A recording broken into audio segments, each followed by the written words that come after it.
I think one of the most annoying things in all of life is when you have this moment of motivation and you like set up this whole thing. You're like, okay, yeah, I'm gonna change my lifestyle and do all of this. And then, like, 1 week later, you're so exhausted by all of the lifestyle changes you tried to implement that you go back to doing absolutely nothing at all, or perhaps doing less than what you were doing before.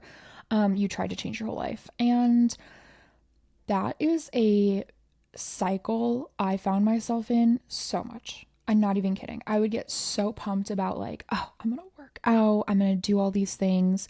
And then I would do it for like a week, maybe 10 days. And then I would just fall back into literally doing nothing. And it was exhausting, absolutely exhausting, so annoying. But you know what? I finally feel like I have genuinely broken out of this. I think I have genuinely broken the cycle of motivational Mondays and starting things on a day where I feel really good and then trying to change so much in life and then all of a sudden nothing actually sticking. So I wanted to share this with you, okay? Because I feel so proud of finally having habits that are sticking well and kind of my process because I've approached this style of building habits different than I ever have before. So for example, I'm very proud of this. I last week hit 30 weeks of working out 4 days a week. 30 weeks. I have like done intentional movement. A lot of those days were higher, but we did go to Greece one time for one of those weeks and I only worked out 4 times. So that is why I cannot say 5 times a week, but it's fine. It's fine. So anyways, 30 weeks. Yeah. I started it in March and it's actually stuck this time. And I realized it's because I did a very, very different style of setting up how I'm going to work on habits. So I want to share that with you. It's also the first part of the Abundant Living book that just came out, linked in the show notes, all the places. So grab a copy. Abundant Living by Belle Grubb. It's a guide to living your best life, the life that God created you for. Amazon, Barnes and Noble, all the places you shop books. Anyways, I had to do my plug. I had to. We are also drinking a chai latte this morning. Very, very good. Decaf, obviously. And it's my fall drink of choice. It really is. So iced because it is still in the 80s here in Texas, but it's fine. So all of that to say, I realized I needed to shift my mindset for healthy habits from thinking that I should do it because everyone else is doing it or because I technically know it's good for me to partnering with God in creating habits. Okay, now hear me out. When we take care of our bodies, when we take care of our minds, when we take care of ourselves, we are glorifying God. We are able to show up and do kingdom work and step into our purpose. So when we step into our purpose, we're glorifying God because that's what we are created for. But we can't do that if we aren't even able to care for ourselves. So when I realized that I needed to actually like partner with God, like be like, hey God, I'm inviting you into my habits because I want to worship you in these moments, everything changed. Everything changed. And it truly became a part of my lifestyle rather than just lasting a couple days or a couple weeks at best. Okay. So every habit begins with a purpose. And for me, for most of my life, my habit's purpose was I need to get in shape. I need to feel better. I need to impress my therapist. You know what I mean? Like that was the why. That was the reason. And when you even dig deeper into that, most of the time it wasn't for me because I wasn't making these habit changes for myself. I was doing it for my therapist or because I thought a guy would think I was prettier if I looked a certain way or whatever.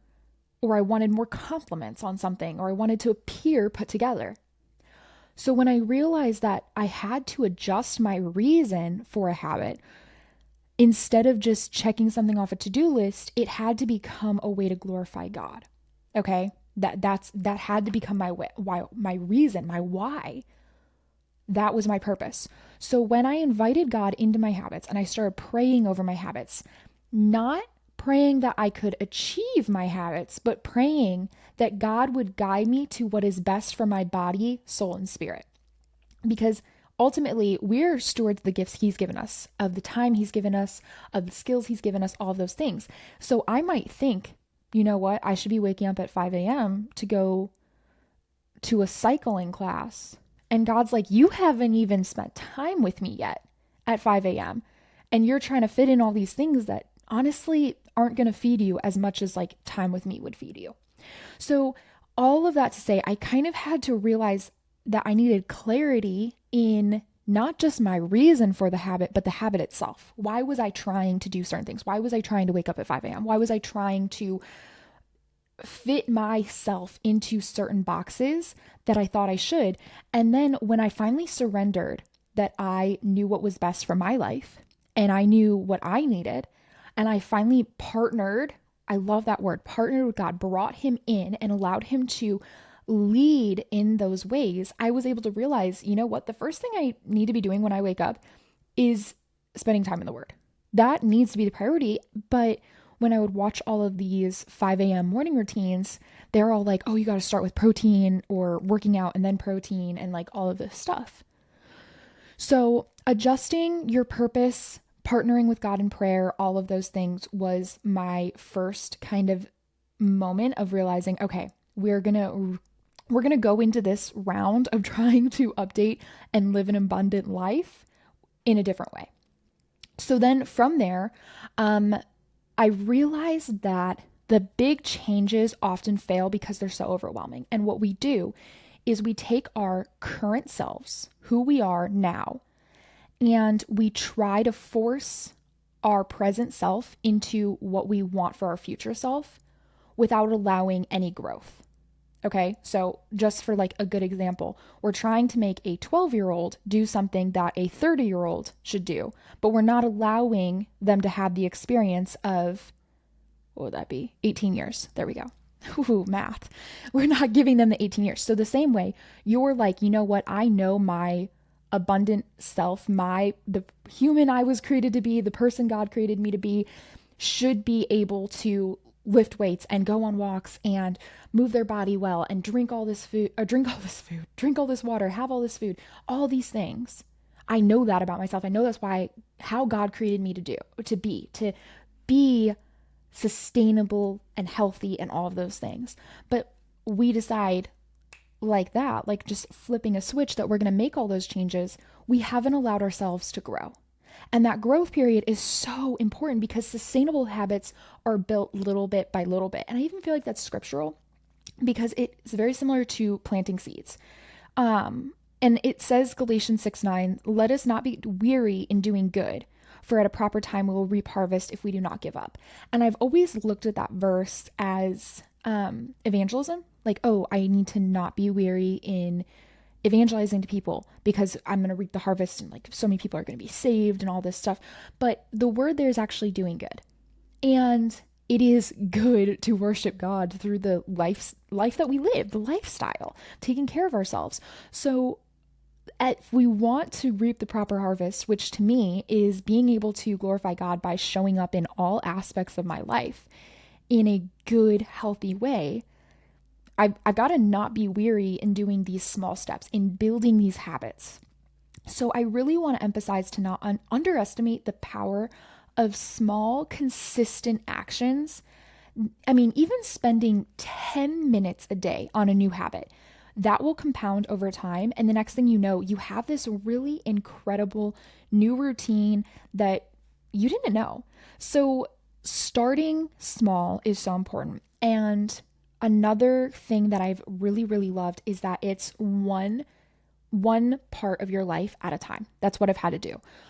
So when I was in January of this past year, I went and got a couple blood panels done, and the results were not great. And it was honestly saying that like my body was not healthy. And I was pretty discouraged, but I knew I needed to make some dramatic changes in my lifestyle.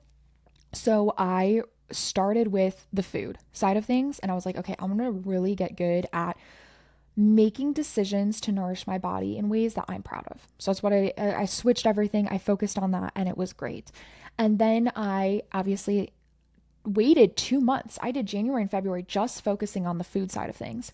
And then in March, I went, okay, it's time to add the movement in. And I have been consistent in both of those habits for over 30 weeks now, because I started small and I built up, and I didn't try to make all of the changes at once and overwhelm myself. And I invited God into those habits and allowed my mindset to shift to a new purpose in glorifying Him. Okay.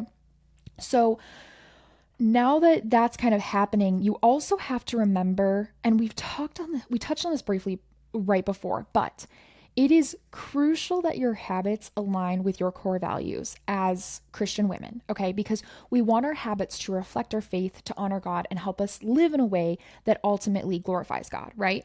So think about the habits that you're trying to build and kind of evaluate if they're really where we should be spending our time. If they're really helping you live abundantly, or are they driven by external pressures like culture or comparison or anything like that. So write down your top 3 values, who you are as a person. This is something that you should know, who you are as a human being, and then do a little evaluation and say, okay, the habits that I'm working towards are currently having in my life, do they uphold these values? So as an example for me, as a Christian woman, I know that I need to spend time with God, intentional time with God daily. And it can look different.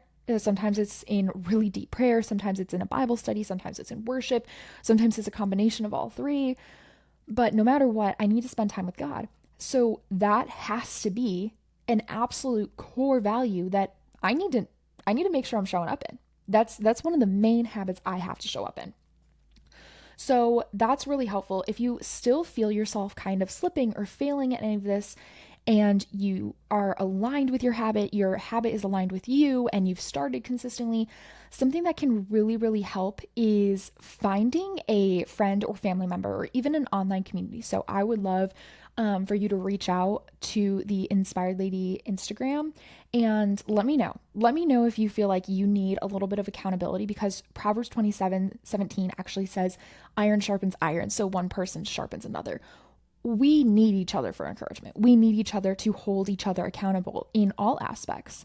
And I look at verses about that in the Bible, and usually they're referring to leadership and, making sure that everyone's being held accountable in the church. But how beautiful it is that we can take that same model and apply it to our lives. You're not going to want to take care of yourself every single day. You're not going to want to read the Bible every single day, because you're going to be busy, or you're going to feel lazy, whatever it is. Having accountability is huge in that, and it can really help. But let's be real, absolutely no one is perfect, and there will 1,000,000% still be days that you fall off track.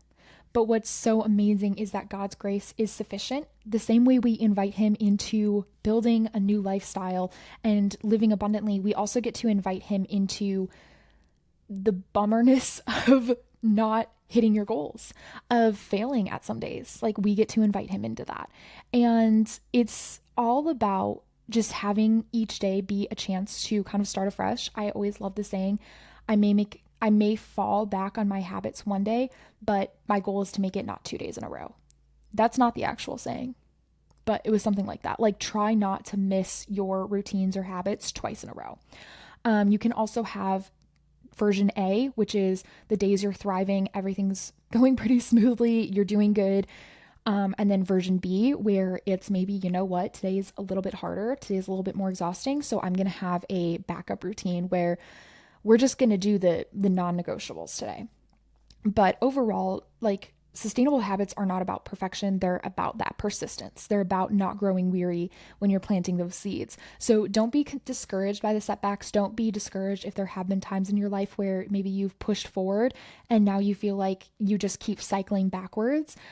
Give yourself grace, keep going. And you're not alone with this. Literally invite God into these moments, invite God into these habits, because His strength is made perfect in our weakness. So I hope this was helpful. I 1,000,000% have way more details and ideas and tips and just funny stories in the Abundant Living book. So if you haven't grabbed your copy yet, I highly encourage you to do so.